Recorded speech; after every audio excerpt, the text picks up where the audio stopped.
So I am just going to introduce a little bit of our theme this morning, but first, I'd like to read a quote from Father.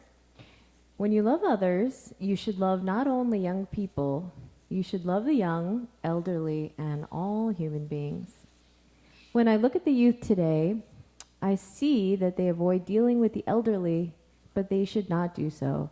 They should love the elderly and also the young. So it's not only a message for the youth, right? That includes all of us to have a heart that really loves and embraces everyone around us. Okay, we invite you today to celebrate. We celebrate each other and we celebrate God. Our Heavenly Parent has gifted us the lives of the living, true parents, Jesus Christ, and the great saints. All right, so this time of year is one that, I mean, just like evidence in this room is very bright, right? We see lots of lights everywhere. It's kind of like a joyful and a hopeful time. And according to the Christian calendar, actually, this is the beginning of the new year because we are in the season of Advent. So every Sunday, there are some themes that are explored during this season. And this particular Sunday, the third Sunday in Advent, centers around the theme of joy. So if you look at our little Advent candles that we have placed there, can anybody tell me which candle represents joy? Is it the purple, the pink, or the white one? Daniel? It's the pink one, yeah. Daniel, I think you're going to like that one today, right? So maybe you had an unfair advantage. Yeah, so it's the pink one. So sometimes, depending on when Advent starts, this particular Sunday could be the week that, is the week of Christmas. And then we light that very central candle, the white candle representing Christ. So we'll see that candle lit next Sunday as well. But yeah, we wanted to highlight joy today. We wanted to help everyone walk away feeling a little bit more joyful and connected. And we have a theme that we're exploring today, which is true love. And our core value that we're going to be exploring today is celebration. So in our service, keep in mind, we're going to acknowledge Jesus' willingness to love first, being vulnerable to give fully of himself, even when many others ultimately did not reciprocate. Okay, so Jesus is the standard, the gold standard, like God, for loving first, okay, and being vulnerable to do that. And we're also going to celebrate Jesus as a true King of Kings, modeling the way for us to claim our own birthright as part of a royal family. Do you believe it? That you're part of a royal family? Yes. So if you remember, we wore crowns during the last year, and we're going to celebrate by also wearing crowns today and just acknowledging and symbolically crowning our Jesus Christ. Okay. So we're going to start with an activity. So we're sort of changing it up, okay? Is that okay? We're going to make it light. All right. Our activity, so just as a reminder, we had a little activity where we were thinking about our own family trees, and we were decorating them and considering the deep roots from which we've come from, the way that God has guided our lives. And a tree, is a beautiful symbol of our life and our lineage because it has roots, a trunk, and branches and leaves which represent many, many generations coming from that deep root of love, right? So we are going to decorate our own tree, okay? Last month, we created a gratitude tree. And this month, this is going to become our little, sort of like a Christmas tree. and we're going to decorate it with ornaments. So, this season of Christmas, a lot of us have grown up knowing the consumer, the materialistic side of it. We expect the presents, and we know some of the symbols, but we might not remember that actually many of them have been attributed or sort of like reintegrated and reinterpreted through a Christian lens. So when we look at a Christmas tree, okay, that tradition of adorning a tree actually started in Germany. When all the leaves came off the trees, then they would be decorated with fruits and nuts, kind of like representing the coming of spring. And from a Christian lens, the tree, we know now is like a evergreen tree because it kind of symbolizes everlasting life. And when we decorate that tree, we're not only thinking about like a new season in terms of like I don't know what do you call that, like seasons in time, but we're thinking about it becoming a new creation through Christ. So this tree can come to be symbolized as a tree of life, which all people aspire to be connected to, right? We want to become trees of life, imbued with the Spirit of God. And so we decorate this tree, symbolizing the tree of life. Sometimes we put a star on top, representing the star in Bethlehem, or maybe we put some angels on the tree, representing the angels that were clearly spoke and testify to the birth of Jesus, and also reminds us of the angels and the protection from spirit world that we have around us today. There are lights, which also give us a sense of hope. Again, it's like in this season, we're reminded of the past, of how much God loves us through Jesus, and also of our true parents. But then also, we're considering the future and how we're being made new every day through connecting with that incredible love. So, yeah, we're kind of, okay, this is how it's going to go, okay? We're going to decorate an ornament. So these days, ornaments, a lot of times if you have ornaments on a tree, maybe they have a special memory. I have one ornament that we received from a friend of mine during her wedding. It was like a wedding gift. And we were so close to their family, and we haven't seen them in a few years, but it's like when I see that ornament, when we put it on the tree, I'm reminded of our connection. So many times in our own homes, we have a tree that is adorned with ornaments that maybe represent a part of ourselves. And so we're creating this ornament, which is representing our tree of life, okay? And it sort of like harks to something that's very personal about us.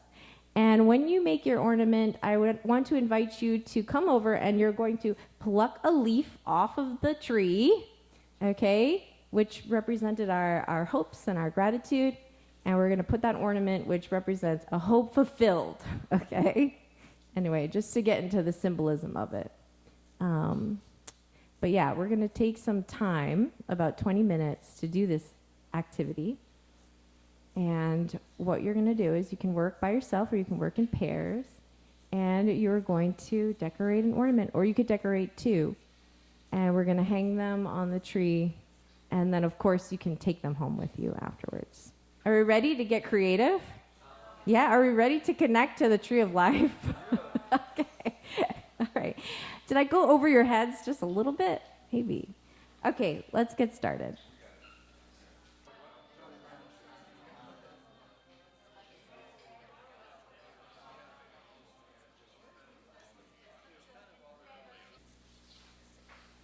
You know, snow reminds me of how actually vulnerable we all are to nature. We can't control everything that goes on in our lives, and we have to be humble to that. And I think that is very much the message today, is that when we're open to possibilities, we make ourselves a little vulnerable to true love. That's where we find it. That's where we find joy. So my message is Jesus is daring true love. Jesus dares us. True parents dare us, I think. They teach us, they encourage us, but I think we have to feel challenged sometimes to go outside of our comfort zone. And, I mean, what are the last two words of the pledge we just read? Anybody remember the last two words of the pledge? Say louder. True love, you sure? Yeah. In fact, all 8 verses end the same way. Centering on true love. So what is true love? Richard, what do scientists say? Chemical reaction in the brain. Can we find true love in a petri dish? It's living for others. Maybe. Okay. Living for others. It takes a mutuality, doesn't it? It takes a real mutual. We talk about mutual prosperity and interdependence. I think those are nice words, but I think those are ways we get to true love. True love seems very esoteric. I worry that at some point in 50, 100 years, if we don't figure out what true love is, by modeling it, it'll just be words in the divine principle. So, what is true love? Do you think that it's easier to define true love in a book, or do you think it's easier to paint a painting that illustrates true love? Neither. Both are difficult. You'd like to see the painting, though, wouldn't you? Would you prefer to gaze at a painting about true love or to read a definition in a book about true love? The painting. How about a poem? Would you rather read a poem about true love, or would you rather read a definition in a textbook about true love? How about in a sermon? Would you rather hear me define true love from 7 ways, or would you rather practice true love? Living true love. Yes, I would agree. I think that's why Father and Mother, when they came up with the pledge, I mean, they entered all 8 verses with the same words. In fact, they begin every verse with the same words. Our family, the owner of Chanilko. So to be owners, we want to be able to embody. In fact, that's our goal, is to wear the crown, to be members of the royal family. So how do we get there? I would just want to give you something to think about here today. And, God very much, we believe that God really needs us to return joy to us, to return joy to him, excuse me. God needs us to return joy to him. Do you agree with that? See, a lot of folks who read the Bible don't really believe that. God is the independent beginning, end, alpha, omega, and he doesn't really need us. He'd like us to return joy and all that, but it's like God is self-sufficient. That is the classic understanding of God, the Heavenly Father. I think one of the most important innovations in thinking, in definition, that our true Father and the divine principle explain, and there were some other Christian theologians going down this road too, is that God does need us. God is affected by us. We can change God. God desperately needs us. And today, he needs us desperately to return joy to him. That pink candle there is a reminder. Christianity has given us these 4 candles, right? We have hope, peace, joy, love, and the center for Christ, the true man, the Messiah, Jesus, true parent. Can we be surprised by joy? Have you ever thought about being surprised by joy? Would you like to be surprised by joy? Doesn't that sound great, to be surprised by joy? Definitely. Yeah. Don't we like to have surprises in our life? And there's a sensation of joy. That is also the title of C.S. Lewis's autobiography, by the way. And I'm stepping on a bead. I think that's glued to the bottom of my shoe. And it's a story about how he lived his life as intellectual and he did not believe in God. He was an atheist until he was basically a doctor. He was a smart guy, and how he was surprised how much God needed him to respond to him. God needed C.S. Lewis, a life, that one life. He needed C.S. Lewis to respond and to share the world with his unique personality. Jesus came to teach us about love. But let us be clear, joy is not the same thing as happiness. Joy is a spiritual experience of knowing that you are unconditionally loved. I could be unhappy with the dinner I get. I could be unhappy with the temperature in my house. I could be unhappy with the snow, but I could still be joyful. Joy is about a deep, deep, deep knowledge, the kind of thing Dr. Fastiggi mentioned last week. A deep awareness within us of something deeper. That this world that I see around me is beautiful and I love being in it. But joy is a spiritual happiness. Now, I wanted to share. Do you know who this man is? Yes. So young ones, your boomer generation knows very well who this man is. He actually starred in the first movie I went to in the theater that I remember. It was Chitty Chitty Bang Bang. Oh my, Chitty Chitty Bang Bang, Chitty Chitty Bang Bang, we love you. Remember that? I think it was 1969 or something like that. I was just, oh my gosh. And it is about a wild, wacky inventor who embraces life and tries things. He looks odd to the other people around him until he makes this flying car, which is what Chitty Chitty Bang Bang is. That's the name of the car, kids. Spoiler alert. And it flies, and it can go in the ocean. It was very cool. I just loved it. But he was interviewed recently, and they said, how did you get to 100? He turned 100 about a month ago. And he's been in the news. You know, I guess your feeds don't give this stuff to you kids because it doesn't meet your taste. But this is where the social media gets us locked in to age and stage, and we miss some of the good stuff. See, that's what we have to fight against. The system is trying to separate us by age. That is true.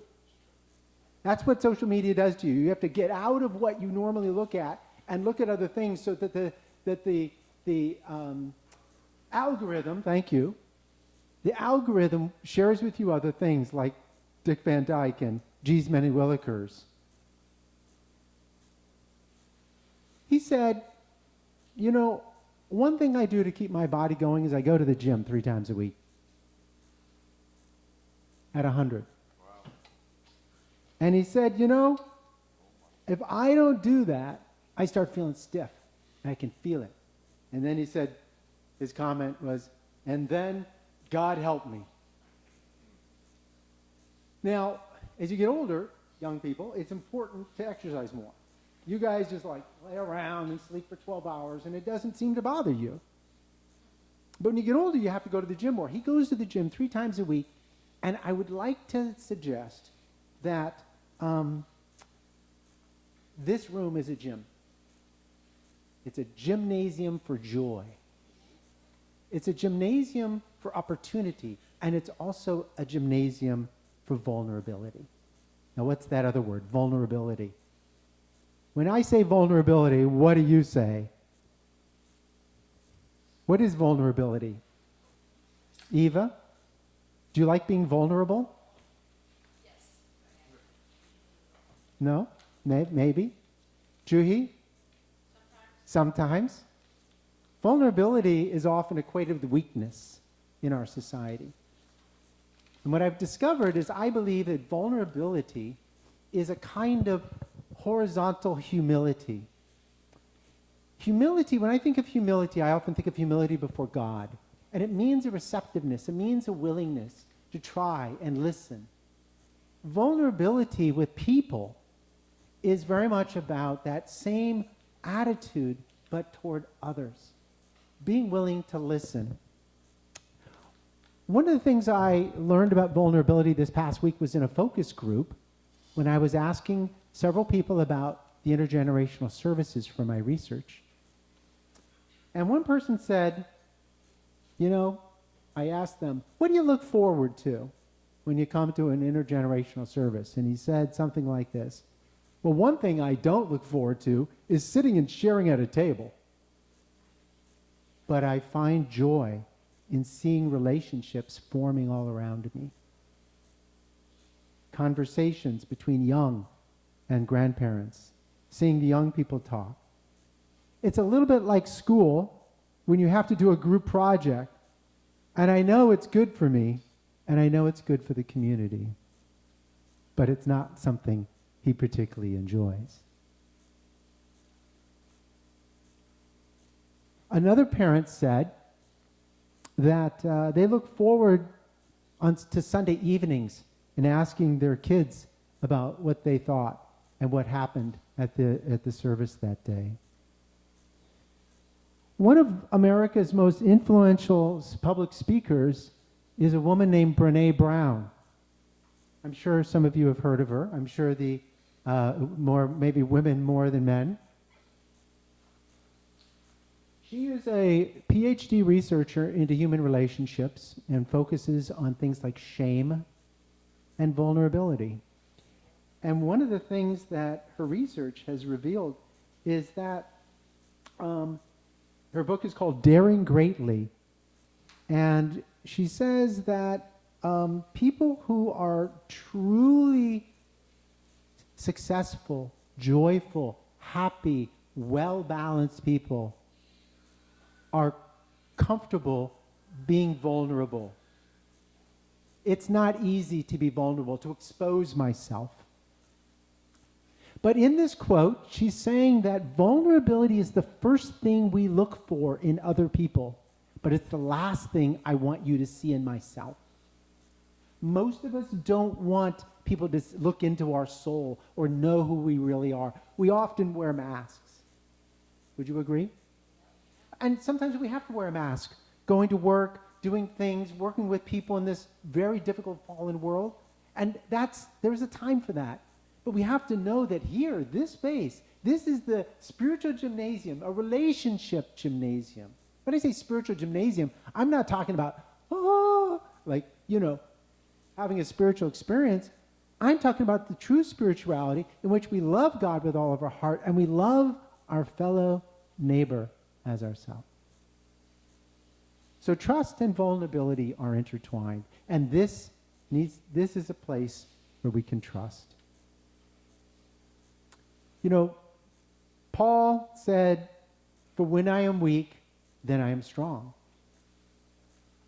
And I think he was onto this idea. For when I am weak, then I am strong. There is something powerful about that vulnerability. So what does this have to do? What does this have to do with true love? It has everything to do with true love. What were you going to say, Daniela? For me, vulnerability is the courage to show up when you're not in control and allowing God, trusting that God. vulnerability is the courage to show up when you're not in control. That's what Daniela said. By showing up, that means, hi, how are you? What's your name? I don't know your name. I forgot it. I know you told me 3 times. Many times. What is it again? Okay, but I still need a name. Okay, Gustavo. That's Gustavo. Right? That's something we did at our last service, where we asked people to play, what's your name bingo? And make 2 new friends. So Jesus of Nazareth chose to be vulnerable to God. And I want to work toward conclusion here. Jesus talked about, like the disciples asked him, like, how should we pray, Jesus? And he taught them the Lord's Prayer, right? But then after he teaches them the Lord's Prayer, he goes into a story that's maybe even more powerful for us. He says, suppose you have a friend, and you go to him at midnight and say, friend, lend me some loaves of bread. A friend of mine on a journey has come to me, and I have no food to offer him. And suppose the person inside says, don't bother me. The door's locked. My children and I are in bed. I can't get up, and I can't give you anything. I tell you, even though he will not get up and give you the bread because of friendship, yet because of your shameless audacity, he will surely give up and give you as much as you need. And that is the kind of courage that we're talking about, that Daniela defined. Is that courage that actually, when I think about the year I spent fundraising, that was the spiritual gymnasium of being vulnerable on the streets of California with a bundle of flowers. Hi, would you like to buy a dozen roses? Going up to strangers and having them say, no, who are you? You know, Mooney, what are you doing? And having the courage to stand there and do it again. And know that my value does not come from whether they buy a flower or not, but from knowing who I am. I am a son of God. For the kids, he finishes that passage off. He says, if your little boy asks for a serving of fish, do you scare him with a live snake on your plate, on his plate? If your little girl asks for an egg, do you trick her with a spider? Don't you think the Father who conceived you will give you the Spirit when you ask him? We can be vulnerable with God, and I think that's where we have to begin. And I think that we also, in fulfilling the 2 great commandments to love God and to love our fellow person, there is a time where we have to work at that vulnerability on the horizontal level as well as the vertical. This is how we grow. This is how we become completely rounded people, well-rounded people, in accordance with the spherical philosophy that's behind the divine principle. It's behind the 4-position foundation, the 3 objects purpose. We are meant to be well-rounded people. So, where does this take us? Mother and Father Moon have shared how vulnerable Jesus was. Jesus was born to Mary and Joseph, and we should think about the vulnerability of that situation. We can think about Joseph and Mary's failures. We can think about those things. But I think a principle of creation viewpoint acknowledges that they tried. They did their best. It was a growth stage effort. The foundation for Jesus' coming was actually not very strong, in my opinion. The foundation today for our true parents is actually a lot stronger. Let us remember right now, Mother Moon is in a very vulnerable situation, isn't she? And people who go to see her, what do they say about her? She's very strong. Some have said she seems stronger than I've seen her. This vulnerability is not something I wish, but out of that vulnerability can come a great victory. That's what I believe. I think that with this 3rd Sunday of Advent, instead of wishing for more, we should be amazed that Jesus' work in his life created the space for a religion that said yes to hope, to peace, to joy, and to love. That Jesus said yes to God's will and endeavored to do the impossible, changed the world, and created the space for God to work actively through Christianity. And today, Jesus has been crowned King of Kings. So, and I mean that very literally. Father told us that in 2003, Jesus was crowned King of Kings. He was not able to establish his kingship during his lifetime. As Jesus is in the elder position of Hungjin's older brother, Hungjin invited him to this ceremony that it was in Israel to crown him king. This took place on December 22nd, 2003. It was the first time that any true child who had ascended to the spirit world could lead an event on earth. After Hungjin held the coronation of Jesus in Israel, he conducted another coronation of Jesus in America, the second Israel, in a U.S. government building. So I would like to invite you now to join this royal family, symbolically, again, even though we may not feel we are worthy. I'd like to get a couple of volunteers. We have some crowns that we would like to pass out. They're right up here on this plate. If Danielle, if you could help, and maybe someone else. Anyone? We'd invite you to take a crown.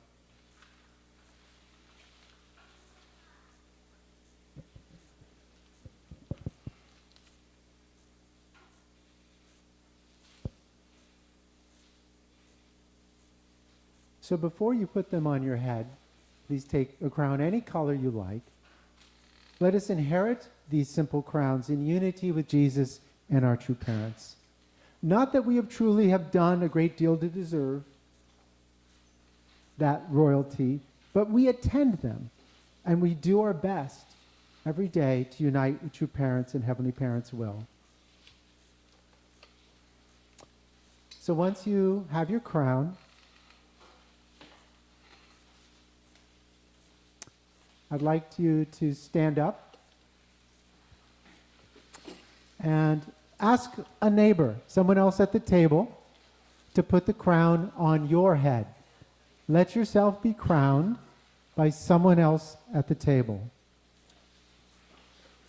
Everyone rise. The crown does take a bit to unravel, a little bit.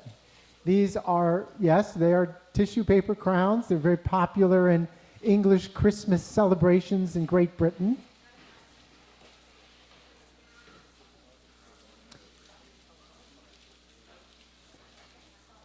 Let yourself be crowned by someone of your choosing.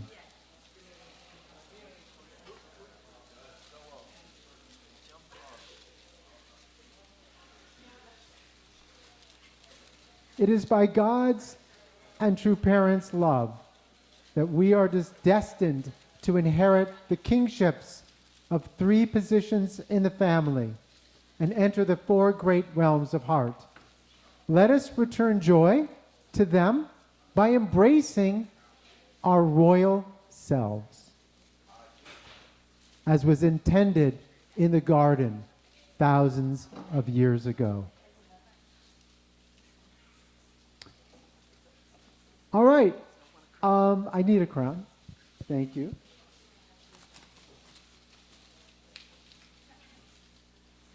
Thank you. Look around the room. Look at all these beautiful, regal citizens of the kingdom of heaven. And if your crown broke, say you're welcome to get another. Let's give Jesus and all of us, but especially Jesus on this day, who is crowned King of Kings, a big round of applause. Let's do it. Woo!